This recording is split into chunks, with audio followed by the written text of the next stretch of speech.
여러분 안녕하세요. 오늘도 통증왕 최봉춘 채널을 찾아주셔서 진심으로 감사드립니다. 자, 오늘은요, 손을 많이 쓰는 분들이라면 꼭 알고 있어야 하는 손가락 퇴행성 관절염에 관한 내용을 가지고 왔습니다. 아침에 일어나서 손을 쥐고 펴고 할 때 뻑뻑한 느낌이 든다면 오늘 영상 꼭 끝까지 시청해 주시고요. 여러분의 건강 파트너 저희 최봉춘 원장님 모셔보도록 하겠습니다. 원장님 안녕하세요. 네, 안녕하세요. 신사동 세연 마취통증의학과 의원 최봉춘 원장입니다. 네, 오늘도 잘 부탁드립니다.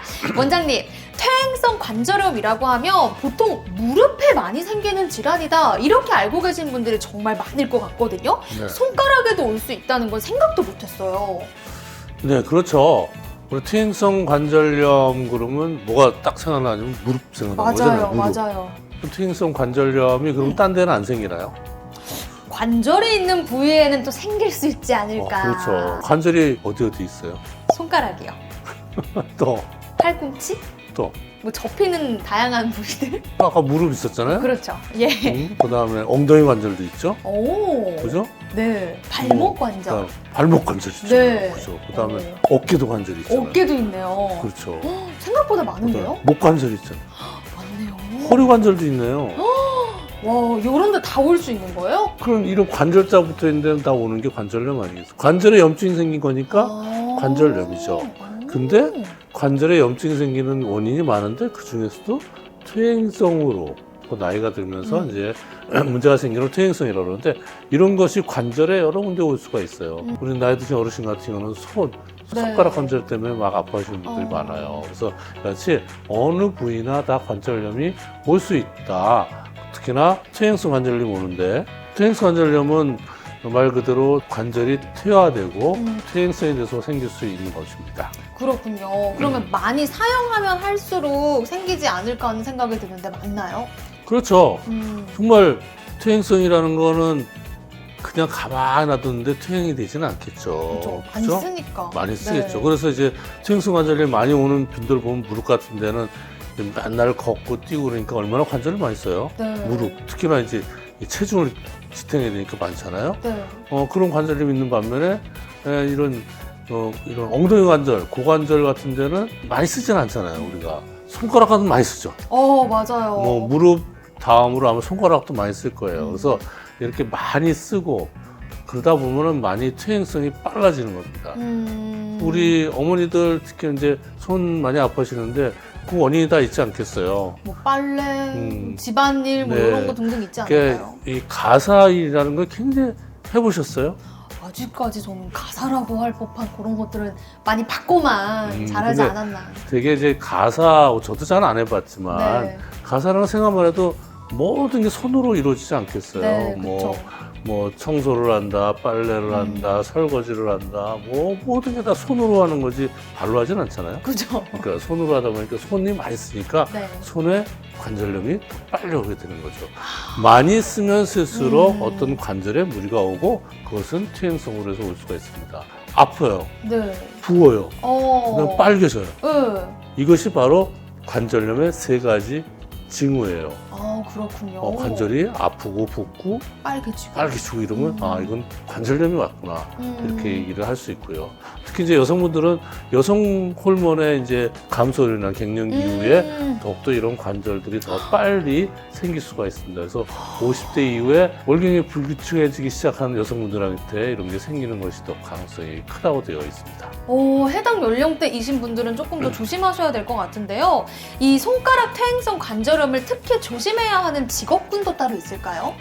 그렇죠. 아무래도 손을 많이 쓰시는 분들한테 더 많이 오죠. 손으로 물건을 짚고 나르고 계속 컴퓨터를 쓴다든지 네네네. 이런 분들은 아무래도 직업적으로 손을 많이 쓰기 때문에 젊었을 땐 잘 몰라요. 근데 이런 직업을 오래 하다 보면 정말 손이나 이런 데 관절이 빨리 오고 어느 날 아침에 일어났는데 손이 뻑뻑하고 잘 구부러지지 않고 아프죠. 또 농사를 짓는 분들 같은 경우도 손으로 다 하죠. 그쵸. 또 식당이나 주방에서 일하시는 분들, 또 손을 많이 쓰는 공장, 또 이런 분들한테도 굉장히 많은데 10대 요새 젊은 사람들한테도 또 손가락이 또 아프는 사람도 많이 있어요. 10대요? 네. 10대면 학생들인 것 같은데, 아니 근데 저희가 퇴행성 관절염 앞서 설명을 해주셨을 때 노화로 인해 그 기능이 퇴화하면서 생긴다라고 말씀을 해주셨잖아요. 그런데 이런 현상이 10대에게도 나타난다라고 하니까 굉장히 놀라운데, 어떤 이유 때문에 이렇게 되는 거예요? 네. 아까 말씀드린 이 관절이 노화되고 퇴화되는데 그거의 가장 기본적인 것이 많이 사용해야 돼요. 와. 많이 사용을 하게 되면 이제 이런 퇴행성이 진행이 되는 거죠. 네. 그래서 우리 특히 이제 젊은 친구들은 스마트폰 보죠. 딴 데 안 아픈데 엄지손가락만 아파. 원장님, 저 그래요.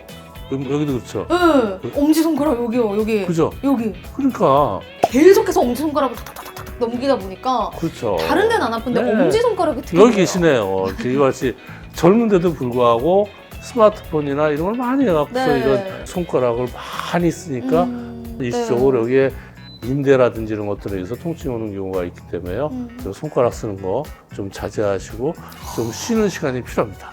어떡해요. 약간 원장님의 이 말씀을 들으니까 제 스스로도 반성하게 되는 것 같은데, 그렇다면 이 손가락 관절염을 의심해 볼 수 있는 증상 좀 대표적으로 말씀해 주실 수 있을까요? 네, 아까 제가 관절염의 3가지 징후라고 그랬죠. 네. 뭐라 그랬어요? 통증, 붓기, 열감. 그렇죠. 네. 부으면 빨갛게 붓고 아프면 관절염이죠. 네.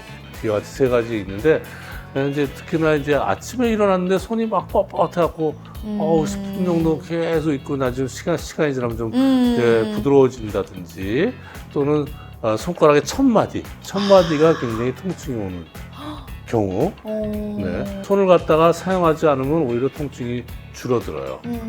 사용하면 더 많이 아프다. 네. 이럴 때는 우리가 퇴행성 관절염을 의심을 할 수가 있어요. 그러면 사실 이 손가락 관절염 통증이 계속되면 굉장히 불편하잖아요, 원장님. 어떻게 치료를 받을 수 있을까요? 네, 일반적으로 퇴행성 관절염은 손가락이나 어디나 다 똑같이 이제 치료 방법이 비슷한데요. 네. 이제 손가락 같은 경우는 진단을 내려야 되지 않겠어요? 근데 진단은 제일 중요한 게 엑스레이 찍어보면 알 수 있어요.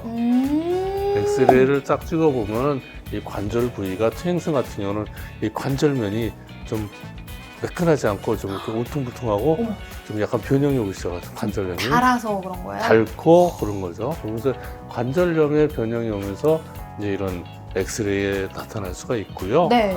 또 경우에 따라서는 초음파 같은 걸 봐서 손가락이 다 아니더라도 한두 군데 아픈 경우는 초음파를 봐서 관절의 문제인지 아니면은 거기 인대라든지 이런 것들의 문제가 있는지를 좀 자세히 볼 수가 있고요.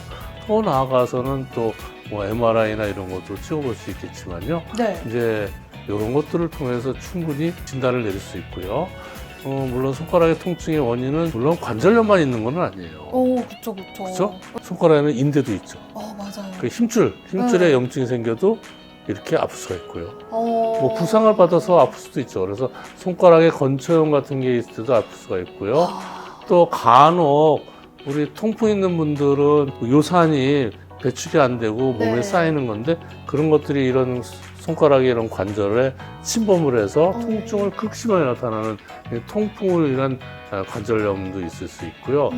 또 무시무시한 류마티스 관절염. 너무 끔찍해요. 류마티스 관절염 같은 경우는 이제 자가 면역 질환이라고 네, 그래요. 그쵸, 그래서 그쵸. 면역이 어떤 변형이 있을 때 면역으로 해서 자기 스스로의 관절을 공격해서 생기는 이런 자가 면역 질환인데요.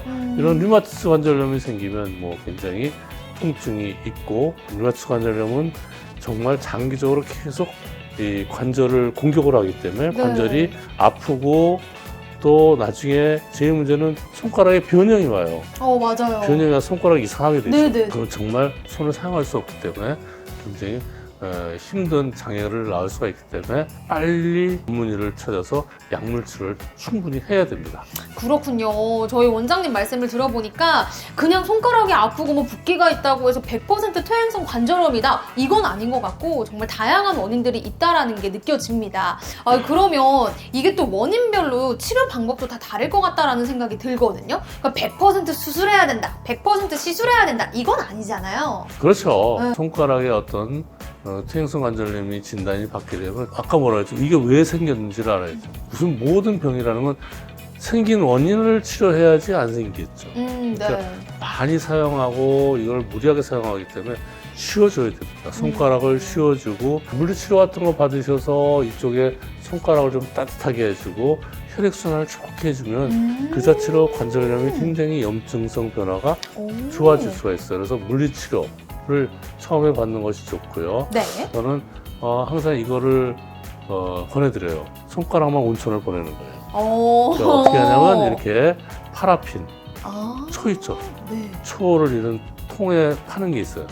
손가락을 초에다 탁 집어넣고 빼면은 이 초에서 뜨끈뜨끈하게 그런 손가락이 굉장히 혈액순환을 좋게 하고 통증을 완화시켜줘요. 다 한 다음에 이렇게 털어서 버리면 돼요. 우와. 그래서 아침에 일어나시면 이런 파라핀 통을 하나 우리 인터넷이나 보면 다 팔아요. 네. 파라핀 통을 집에서 사놓으시고 아침에 일어나서 그 담궈서 이렇게 딱 하고 한 몇 분 딱 한 다음에 털어버리면 손이 굉장히 부드럽고 좋아요. 오, 진짜 훨씬 나아질 것 같아요. 그리고 아침에 하고 저녁 때도 하고 네. 뭐 시간 될 때마다 하시면 이게 굉장히 부드러워지고 좋아져요. 거기다가 이 파라핀 이걸 치료를 하면 좋아지는 게 있어요. 어떤 거죠? 피부가 좋아져요. 그래요? 피부가 아주 맨질맨질해지고 우와. 굉장히 좋아져요. 우리 어머니는 손 얼마나 거칠어요. 맞아요. 거칠고 뭐 차갑고 네. 그런 분들이 열심히 하면요 손이 굉장히 고와져요. 그래서 오. 그건 덤으로 피부도 좋아진다. 좀 통증이 심하다 그러면 약도 먹어서 염증도 치료해서 치료를 하고 이제 더 나아가서 아픈 경우에는 주사 치료 같은 것도 해요. 심한 경우는 주사로 약물 치료하고 또 그다음에 충격파 같은 충격파를 해서 여기에 염증을 탁 치료하는 충격파 치료도 굉장히 도움을 받을 수가 있습니다. 그래서 이러한 치료를 충분히 하고 한다 보면 되게 손가락 관절염은 상당히 개선이 되고요. 좋아질 수 있어요. 그래서 이런 거 하고 그다음에 손가락을 항상 스트레칭을 해주고 이렇게 관절염이 걸리지 않도록 잘 조심을 하면 손가락 관절염은 잘 치료하고 관리할 수가 있습니다. 그렇군요. 저희 원장님께서 꿀팁까지 대방출해 주셨고 일단 치료도 치료지만 예방하는 게 가장 중요하다. 조금 무리가 됐다라고 싶으면 무조건 씌워주시는 게 가장 좋지 않을까 하는 생각이 듭니다. 만약 손가락 통증에 관해서 궁금하신 부분이 있다라고 하신다면 저희 영상 하단에 댓글로 꼭 남겨주세요. 자세하게 답변까지 도와드리도록 하겠습니다. 오늘 영상이 유익하셨다면 구독, 좋아요, 알림 설정까지 네, 부탁드리도록 하겠습니다. 그럼 저희는 이만 여기서 인사드릴게요. 여러분, 안녕!